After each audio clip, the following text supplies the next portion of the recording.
Hey, Chicago Blackhawk fans, welcome to another Blackhawks Rinkcast, Season 7, Episode 5.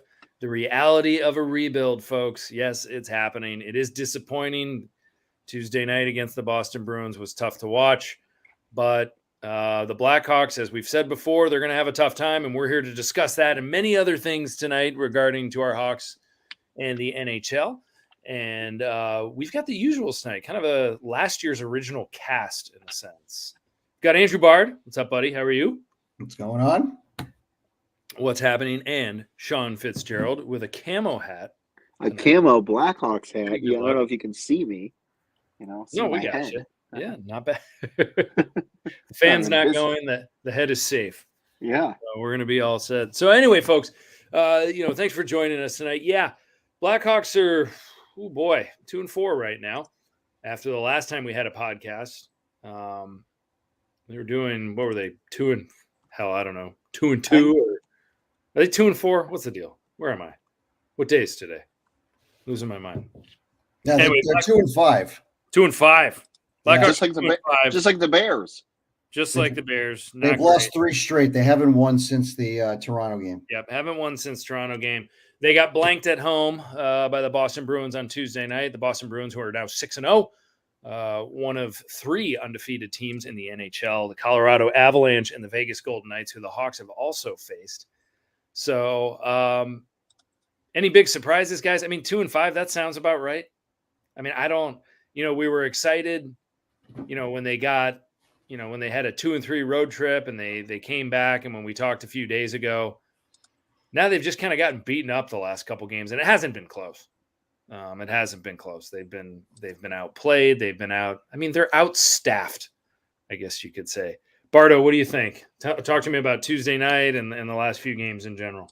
I mean, start with the last few games. I mean, look, they've played 4 games in total this season against teams that have not lost, and that so that basically is 4 out of their 4 out of their 7 games. They're not winning those games, and to the people that booed them the other night, shame on them. I mean, quite frankly, I think the effort was there. I just think they were sloppy, and maybe that's that kind of trumps effort at that point. But yeah, I mean, look, they're not going to win a lot of games this year. They're not good. I mean, Bedard, we have to remember, just turned 18. This team is really all about talent development. They have a lot of, journeymen, older people, older players, and, that they're not good. And 3 rookies on defense every single night. They're not a good team. They're not. I mean, you compare their rosters next to some of these teams that are undefeated. It's not close. It's not close. Yeah, Shawnee, you get down.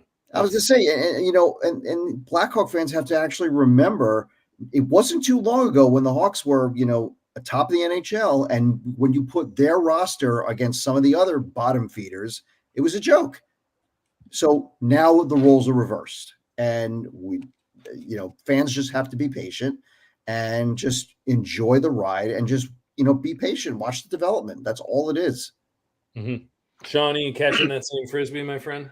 Yeah, definitely. They definitely understaffed as a team, and their goaltending. I mean, I said, I was pleasantly surprised by it. Soderblom fell on his face. I think he gave up 3 or 4. Mrazek had a rough night, and it's not all on them. Like Bard said, they have 3 rookie defensemen.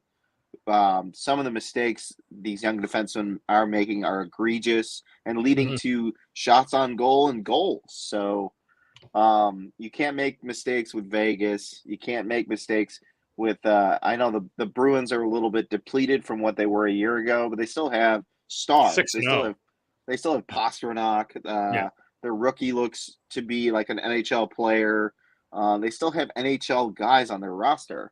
Yeah. And the Hawks are still trying to develop guys at the NHL level. So it's gonna be a learning curve. It's a rebuilding year. And I don't understand why. Like, I get the fans are booing because it was like one of the first games at home. Like, you're really excited, you're amped up. I think the whole course of that Bruins game was changed when the Bedard goal was called back as offside. Oh, for sure. For sure. Like, and that may have let a lot of air out of that building, and then they surrendered the 3 goals rather quickly right after that. So yeah, I think that that could have been a much different hockey game had that goal stood. And like it or not, those are the NHL rules right now. yeah, Does that rule stink? Yeah. I mean, we've talked about before, and obviously we were trading texts and DMs back and forth that anything that happens 30 seconds before the actual goal scoring opportunity should not matter. there's That gotta be zone like entry had little to do with Bedard's goal. No one was happier than Charlie Coyle after throwing that puck right in the middle of the ice. Yeah, right. Too. But yeah, no, I think that totally changed the trajectory of the entire game. So it's, I mean, when Bedard scores or when the Blackhawks even get on the board, or if they, I mean, how many games have they even had a lead in some of these? So, I think that with their, and that kind of leads to the biggest point right now, that I think when you're a rebuilding team and your first 8 games are their first 8 games are Vegas twice, the Bruins twice, Toronto, Montreal, Colorado, and Pittsburgh. So that is 8 games, I believe 6 of which are against legit Stanley Cup contenders. And then the other 2, I mean, Pittsburgh can beat anybody any night. And Montreal, they're rebuilding as well, but they're in a much different phase of their rebuild than the Blackhawks are. They're competing a little bit more. They have a much better roster than the Blackhawks do. Mm-hmm. So they haven't really been matched up talent-wise with anyone that they can skate with. And I mean, you look at it, 5 of those games, 5 of those first 8 games that they're playing, the teams right now, Colorado, Boston, and Vegas, as of this moment, are 19-0 combined. Mm-hmm. And they just can't, they will not compete with those teams. They just won't do it. So just based on that alone, this is going to get a little bit better. And you're going to see the Blackhawks winning a few more games, not a ton, but you are going to see Bedard with more chances. You are going to see this starting to piece together. Hopefully you'll be seeing some young guys with a little bit more space and some opportunity. Maybe, just maybe, you'll see Lucas Reichel finally break out of this early season funk that he's in. I mean, it's been crazy how ineffective and nowhere he has been. But again, I mean, I just don't like when you're facing those kinds of teams, they're not ready for that. I mean, look at the sketch. Look at also the records right now. I mean, Montreal is 3-2-1, so they're off to a solid start. I mean, Pittsburgh isn't, but they still have arguably one of the top 5, 2 of the top 5 players or top 10 players in the league. Sure. And yes, they were fortunate to come back and win that game, and that's fine and all. Toronto had a flat night, or if you want to chalk it up, everybody has an off night, or the Hawks just happen to be playing their A game. But you know what? Toronto's 4-2 now, and they're +3. So we can't say that all of a sudden Toronto's a bad team. They probably had a bad night, is what I'll say. I mean, the Hawks are going to be overmatched pretty much every single night, every night. Maybe against a team like Arizona they play Arizona. That's it. They play Arizona Monday night. They got a chance to win that game. But everybody keeps picking Arizona to be like a surprise playoff pick. Like aside from Montreal, 3-3, Montreal didn't make the playoffs last year, and Pittsburgh didn't make the playoffs. That was it. Yeah, they played playoff teams. They played Stanley Cup contenders. And they're not even close to that. No, I mean, Colorado and Vegas might be the 2 teams in the Western Conference Final this year. Yeah. And if not, they're going to be in a huge battle in the second round of the playoffs. Yeah. And like we said, like the Mrazek and Soderblom were unbelievable the first 2 times out. And that might have to be the case for a lot of games until the defense finds their footing, because Connor Murphy really hasn't been that good. He's been crap. Terrible. Aside from just getting hit by the puck, he hasn't really been any good on defense. Tenorti. And you have 3 rookies, and you have an offense that can't score. We're all learning. The power play. Yeah, the power play. The Boston Bruins, they did lose some firepower, and they haven't really been tested by a major club. They've only played one team, the LA Kings, that is going to be a playoff team. And then everyone else are kind of in these middling rebuilding modes. But at the same time, regardless of who you are or who you're playing, they've only given up 7 goals in their first 6 games. Yeah. And you have a team that they're playing against that is solely relying on an 18-year-old with, inept line mates. And everyone's like, why isn't Bedard doing anything? Because he's a kid. He doesn't have anyone to play with. The roster is so thinly constructed, right? Like, obviously it's based on, youth and veterans, but they already have an injury to Taylor Hall. Yeah. Well, Taylor Hall was on the top line with Bedard. And if you are reliant on the 2023-2024 version of Taylor Hall to win hockey games, you're not going to win a lot. Yeah. But all of this, we're saying all this to say that this is still like, if you see improvement you're going to see improvement from Bedard. You've already seen it. You already seen it. And he's getting everybody's best shot. Like, every time out, he's getting their top defenseman. Every time. Every time. So he was matched up against Crosby, matched up against McKinnon. He's matched up against Marchand. Yeah. Yep. He's getting respect. So, yep. People have to watch the games. You'll see the talent there and what he's able to create. And it's but again, he's got nobody else. And, at the same time, he just turned 18 and he's also learning the game too. He's learning that the fact that, his shot from 25 feet is not going to work every single time. He's got to move a little bit closer to the net and to get that shot off. This will be good for him. It'll be good for him. And he is there. He's going to learn. We said in the original podcast before the season, we said his first 10, 15 games, there's going to be a learning curve. There are going to be times in the season where he does go off. It is going to happen. Yeah. I think it's definitely going to happen. But the other part of that, folks, is be patient, number one. And number two, if he doesn't go off, he's still going to be a fantastic professional hockey player. And help is not on the way, at least not this season. It's not. There's no one that's going to magically come in and change the season. And, folks, it won't be Patrick Kane. Sean, help. It won't be Patrick Kane. Emily Kaplan has now said it. So all these people who keep saying that Bedard changed the calculus. It changed the calculus for the fans. Patrick Kane is still saying he's not coming to a rebuilding team. He's not doing it. That's what the Blackhawks are. Barstool Chief and your infinite moronic behavior. Stop. Who said they were going to be a playoff team last year? Stop tweeting things like that to try to get a ton of likes. Yeah. Where it's just there's no way a 34-year-old Patrick Kane coming back from hip surgery in his last days, in the NHL. Maybe he has 3 years left. Who knows how long he has left? Is going to go back to a team that failed to build around him during the prime of his career and say, "Oh, okay, I'll just do this." Right. It's just not happening. It is where all their prospect reinforcement to help out on offense maybe are a year or two away, and most of them are playing in college right now. They're not even in the system. They're all in college. Yeah. Well, it's like, what is the upside? What are you expecting? He's not going to lead you to 3 or 4 or 5 more. He's not going to lead you to a playoff spot. And so all he's doing is taking a roster spot from potentially another young guy who can learn on the job and, potentially be a future piece of this team. It's just it's not worth it. We're looking Hawks are looking right now for players that can grow with Bedard. Nothing more, nothing less. Kane does not have any more, more than a couple of years, if that, left. We haven't even seen him on the ice since his surgery. He may not even be what he once was, which he wasn't before the surgery. So therefore, who knows what he's going to be? There's no point in going after him. The Barstool Yutzes are going to Barstool Yutz, and so that's true. I don't even know I gave him the pleasure of bringing them up. And Emily Kaplan said in her article that Kane and the Blackhawks are on good terms.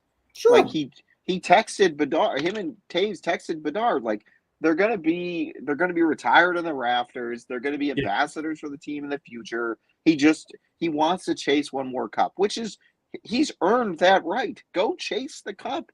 Go play for a team that's going to be in the playoffs. But stop saying that he's going to come to the Blackhawks. He's not. And it's not worth it at this point because, if anything, they're just hurting their draft. Also, they're hurting their draft chances. And I quoted it last week, the last time we were on. Alex Vlasic said they were kind of intimidated by him being in the room because they literally idolized the guy growing up. Mm-hmm. Yeah. you're going to be playing with him, you're not going to be as vocal or apt to do things you would, as opposed to like, yes, Nick Foligno is the leader in the room, and so is Corey Perry, but like Nick Foligno is not going to the Hall of Fame.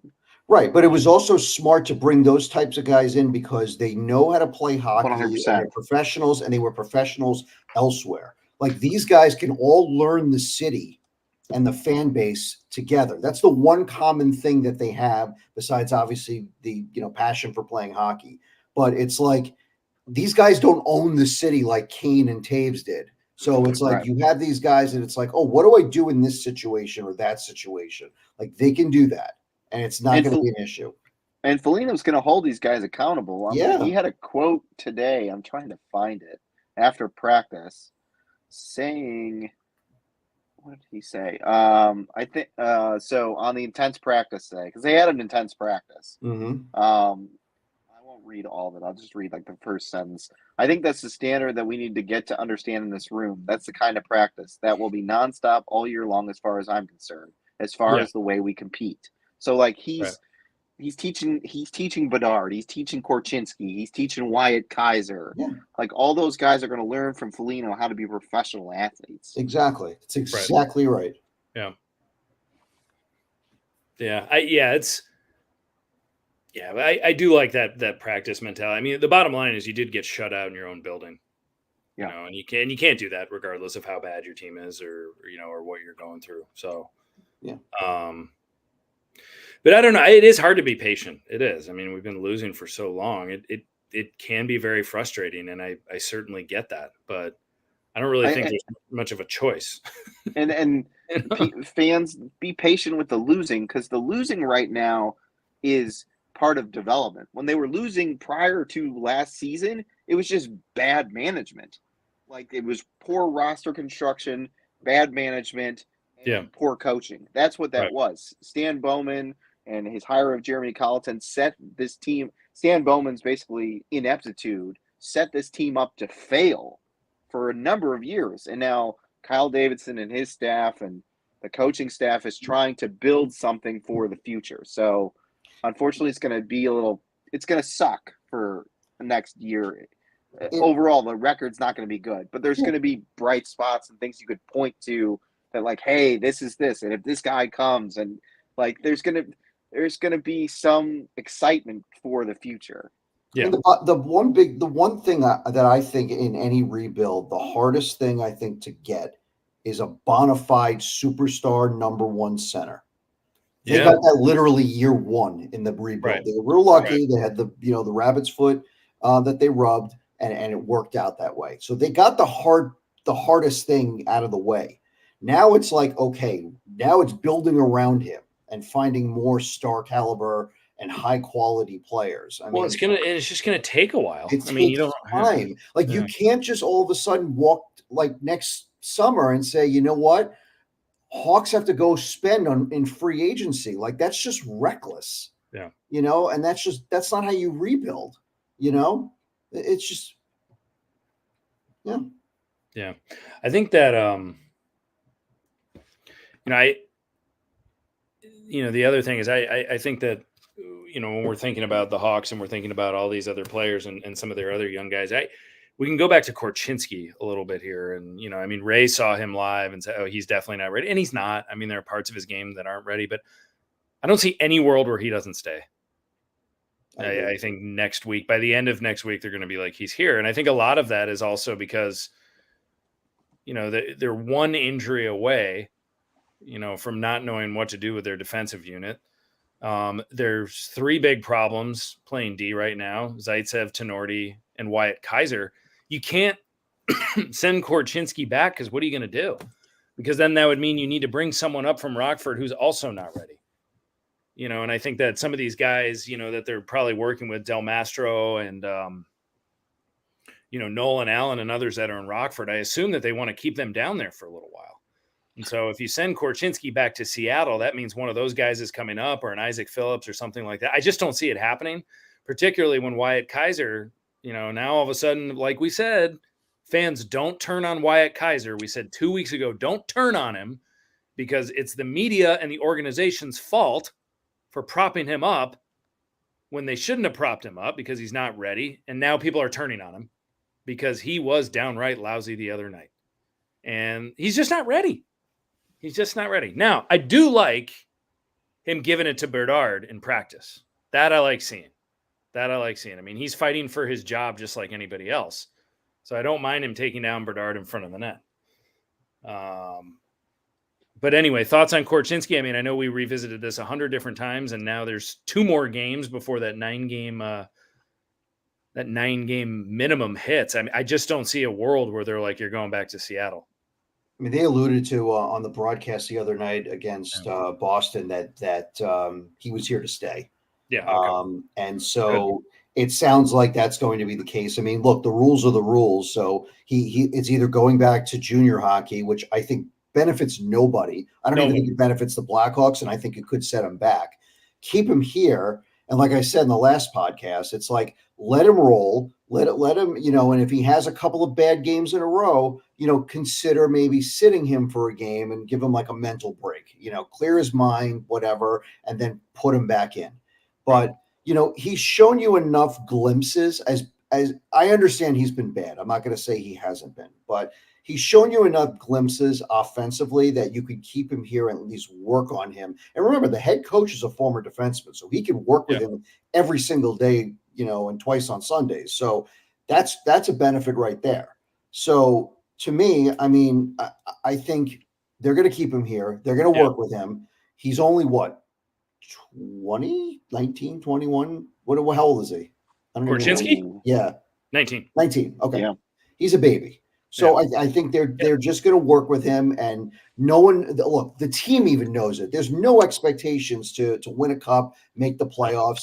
They know it's all about development and progress. It's you get 2 teenagers to play him. Yeah, establishing a culture. So it's like, let's just let these kids learn on the job, Yeah, and injuries are going to happen. When's the last time Connor Murphy played 82 games? It hasn't happened in a while. He's not going to play a full season. So, we're going to see Isaac. I think Isaac Phillips will come up. He's marinated enough, I think, in Rockford. So at least you'll see what you have in him. Yep. I would be shocked if we saw Del Mastro and Nolan Allen, unless it was dire, because I think Alex Vlasic now is the mold.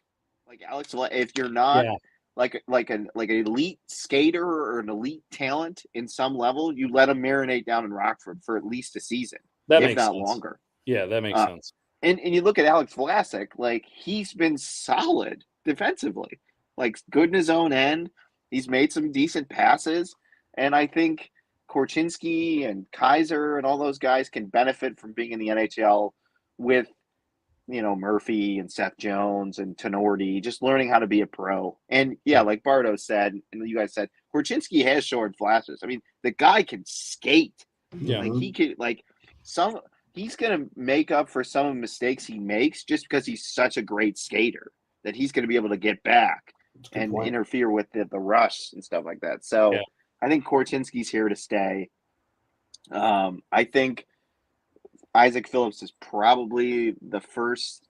He's probably the man that's going to ride the Rockford Chicago shuttle when it comes to defensive injuries. Yeah. Well, also, I would be surprised if Kaiser got sent.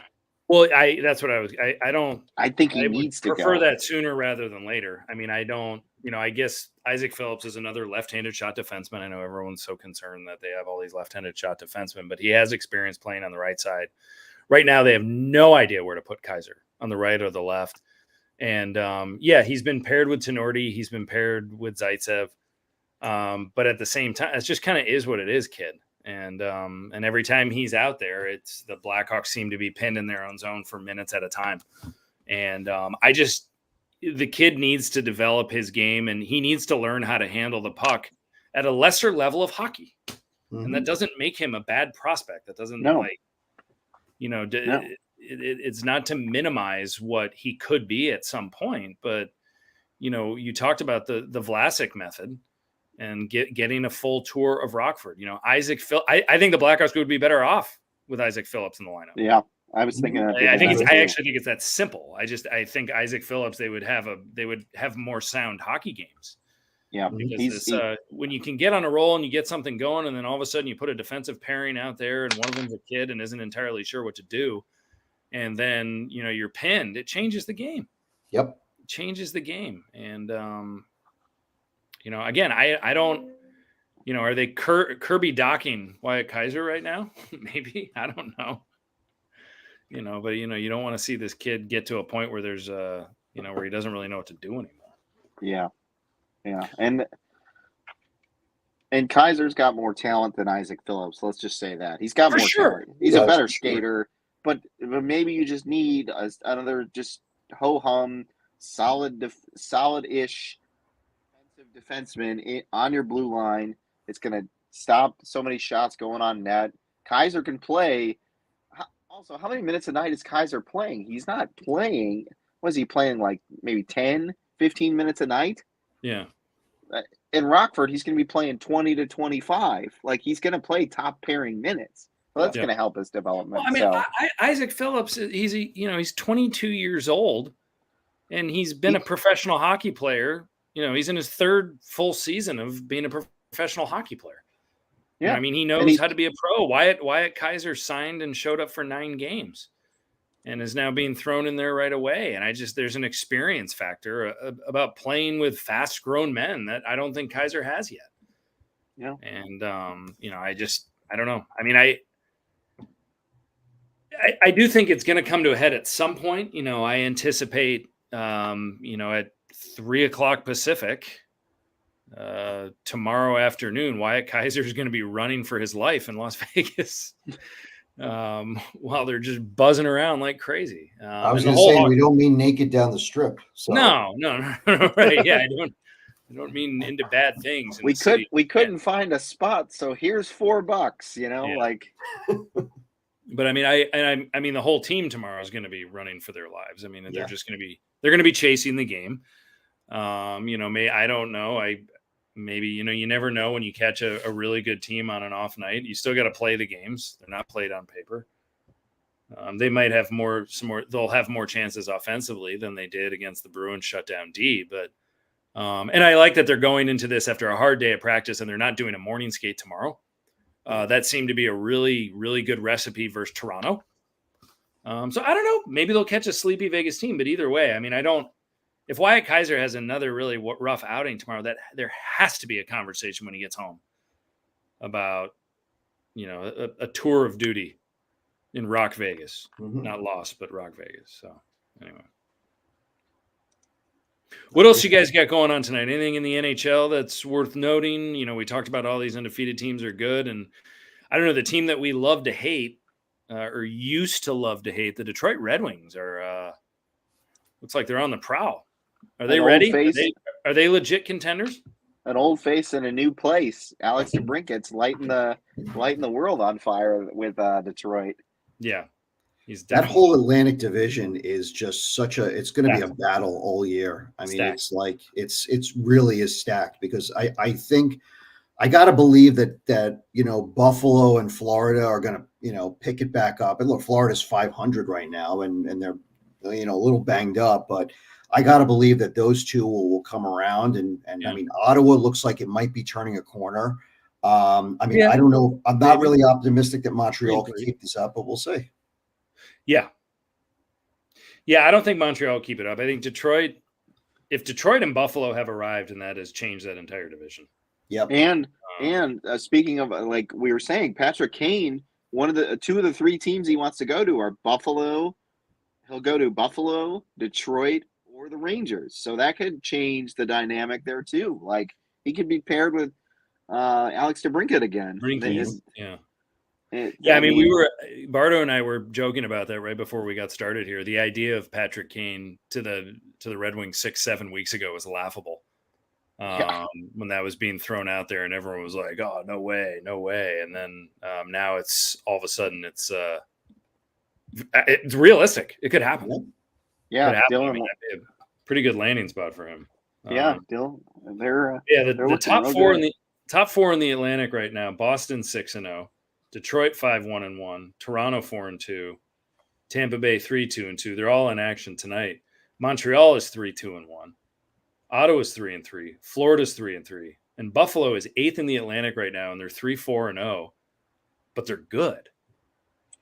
So that division is the real deal. And a lot of them have not played each other that much yet, I don't think. Mm-mm. I mean, Boston has not played an in-division foe yet in their first 7 games. Jeez. And they've got Detroit on Saturday night in Boston, which will be a battle, which will be an awesome hockey game. Mm-hmm. And Boston might be 7-0 after tonight going into that. Then they've got Toronto on November 2nd. Toronto and Boston play, which will be an epic showdown.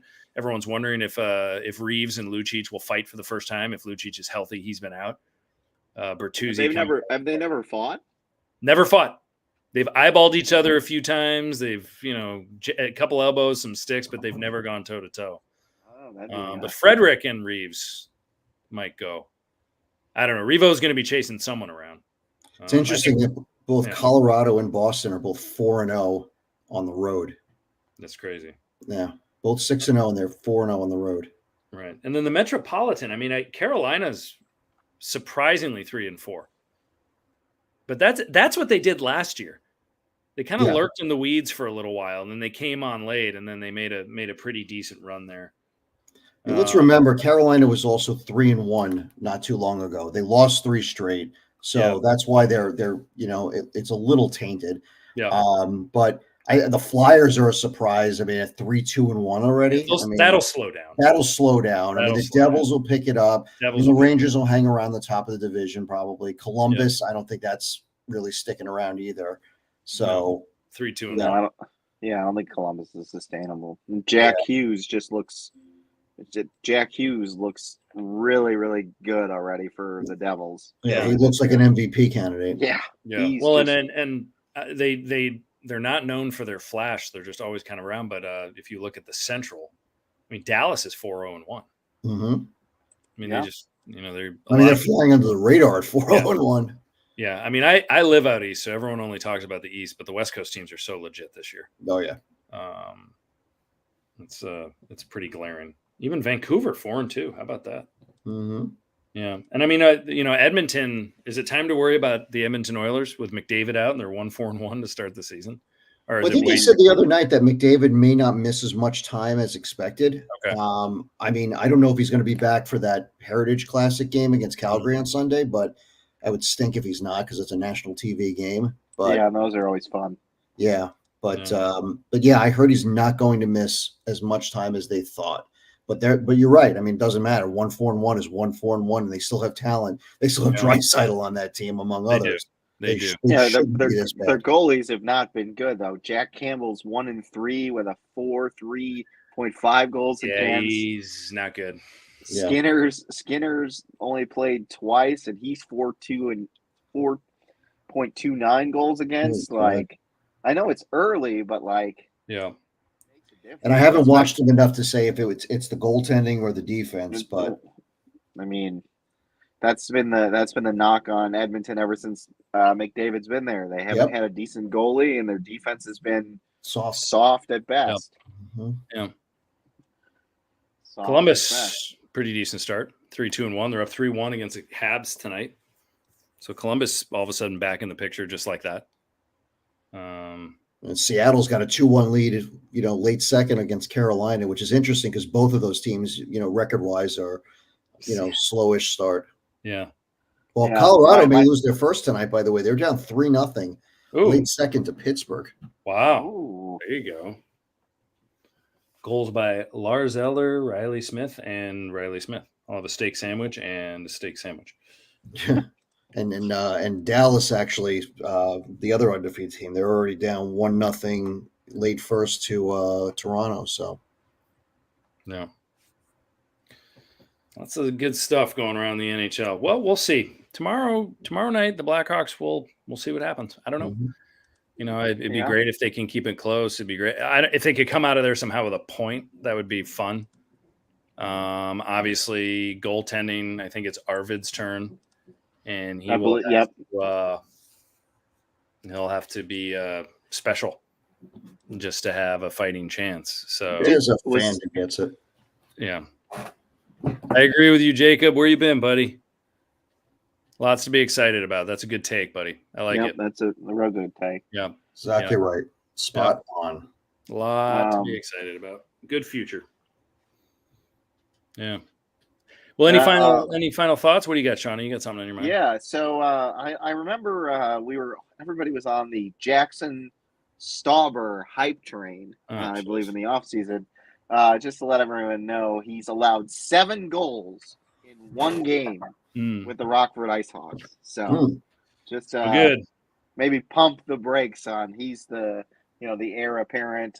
Wooter Peters was the heir apparent at one point too. So. Wooter Peters. Love it. We've already brought up Alpo Suhanen on a couple of these podcasts. So Wooter Peters had to make an Wooter appearance. Peters. Yeah. And then your guy Andy Philip Kurashev returned to the lineup. He did. And apparently Richardson said he had the best game. He had his best game. He was the best player on the ice. I mean, what you see is what you get with that guy. Steady Eddie. Steady Eddie. He's just somehow like we said, there could be, the United Center could fall apart. All sorts of bad things can happen. They could sell the team, and somehow Kurashev would just be like, "I'm still here." Yeah. He's just always around. No, he's useful for who he is. And I don't know. Good guy to have around. We'll see. Will he survive the next phase of this thing? I don't know. Some people say 3 years, some people say 5 years. I actually think in 2 years, the Hawks are going to be competing again. I guess the big question are there any young forwards that they currently have in the system that will be ready to step up next year and be part of this thing? And I don't know if Frankie Nazar at University of Michigan will be ready to come in right away. Maybe if this was his second full season in Michigan, but he did have that ACL injury last year. So, he won't even have 2 full seasons of college hockey. It probably wouldn't even be the worst thing if he went back for one more year. I don't know if he even signs with them in March. He might even go back for a junior year at Michigan. And other than that, I don't know how many of those guys in Rockford are ready. Is it Colton Dock really? Is that the no? But I mean, Colton Dock. I mean, he could be a good pro. Maybe. I mean, he could be a 10, 15 goal guy at some point. But I just, I don't think out of their early draft picks where there's real talent to help out Bedard. If they're serious about really wanting to take a step next year, they're going to have to sign some guys in free agency. I mean, I think honestly, I don't think they should do that. I mean, why blow all your cap when you're just, and just start to plug guys in free agency? I mean, you could go for cheap guys, but quite frankly, or maybe like a middle tier guy. Well, I don't. I think it depends on it depends on who's out there. It depends on what age they are, and it depends on what they can do to help the team at the time. I mean, if they next year, I do think it is worth at least investigating getting Bedard some better players to skate with. Yeah, I don't think you can't have Connor Bedard do what he's doing for 2 years in a row. No. And carrying on. I mean, at least some sort of line mate out there that a pending UFA who is a little bit on the younger side, who someone says, all right, well, there's going to be one more tough year and then we're going to be ready to go and we'll sign you for 4 years. Yeah. If there's on the trade market, if there's somebody that decides that exactly. They don't want to play somewhere anymore that is a legit, scoring winger, then that would be somebody I could potentially see them going after. I don't know who that is, but I'm just saying that kind of a player would be, and look, maybe by then the Reichel experiment will be over and he becomes the legit wing that he needs, for the future. Yeah. Jacob's question. I thought Luke Richardson said that I think they're going to experiment some more in November. So next week sometime they're going to start tinkering again. So I could see Reichel, like Bardo said, I could see Reichel being moved off a center and being moved to the wing. Well, who plays center if you move him to the wing? I mean, God, their lineup is just rubbish. Radish doesn't play center. No, I don't know. I mean, if they're going to tinker and they're going to play around, and I know we've said this before, at some point, if you're going to move him back to the wing, try him with Bedard often. Why not? I mean, and then just put someone, tough and muscular on their other flank to win a lot of pucks. So I don't know. I don't see that. He doesn't look like a center. I don't know. He just doesn't have that presence. He just doesn't seem to have the wherewithal. He just doesn't seem to have the defensive responsibility. I'm just not sure, Reichel. And it's not about having points. It's just about the eye test as far as being effective in 3 zones. I just not sure Lucas Reichel is that hockey player. Who is a free agent, though, come summer of 2024, which is really interesting to think about, is Brent Seabrook. I was going to say, Vinny Hinstro's got to be out there someplace. Now he's with Pittsburgh's AHL team. Brent Seabrook comes off the books for Tampa Bay. maybe they'll do his jersey retirement after they do Chelios's. Brent Seabrook. Wow. Also, another thing, probably going to start here. It's going to start here in like 15 minutes. University of Minnesota versus Wisconsin. All right. In hockey. That's like Oliver Moore, Sam Renzel, another Hawks prospect, going to go in that one. Yeah, it's a good one. Yeah, that'll be a good one. I'm sure it'll be on. I would hope it'd be on ESPN Plus someplace, or maybe Big Ten Network, because that's Minnesota's a ranked team, I believe. I think it's Big Ten Network. I think you're right about that. Okay, yeah, that might be a good one to check out to look at some of the future of the Hawks. Yeah, Oliver Moore is as advertised. He's going to be good. That's such a great pick. Now it's 2, maybe 3 seasons away. Yeah. I think it won't be next year. It might not even be the year after that. But he is that kid's a player. Did Gate? I think Gate said it last. Steal. And they didn't even have to give anything up to get him. I know the NHL just voted on decentralizing the draft. Yeah, it's too bad. But I believe like during the last draft, Hal Davidson was on the phone trying to trade up with anybody to get more.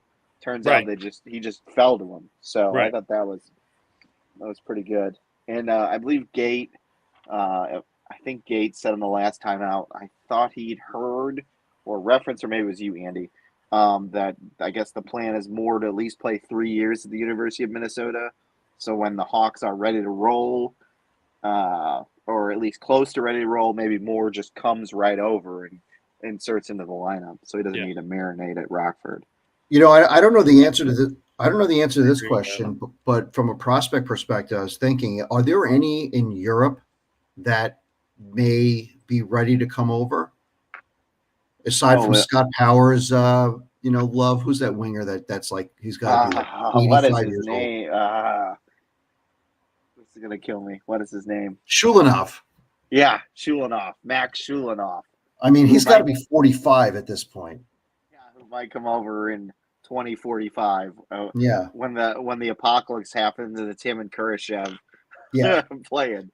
But sometimes there's guys there that may have marinated a little bit more, and we kind of they're like out of sight, out of mind, and maybe those guys might be, close to being ready. I know the NHL game is a lot different than KHL, but at least, you're getting somebody who may be a little bit more developed. Yeah. So I know Roman, I'm going to butcher his name. Reigns. No, Kanserov or whatever. He was the second round pick this year. Yeah. He had some highlight reel goals over in Russia recently. I don't know. I thought the deal was you had at least signed for 3 years in the KHL before you came over. I think that's why everybody stayed away from Michkov. In addition to him being like a horrible human being, according to some unnamed sources. Horrible human being. Yeah. Well, let's hope for a good showing tomorrow night. Just so we have to, have something good to talk about.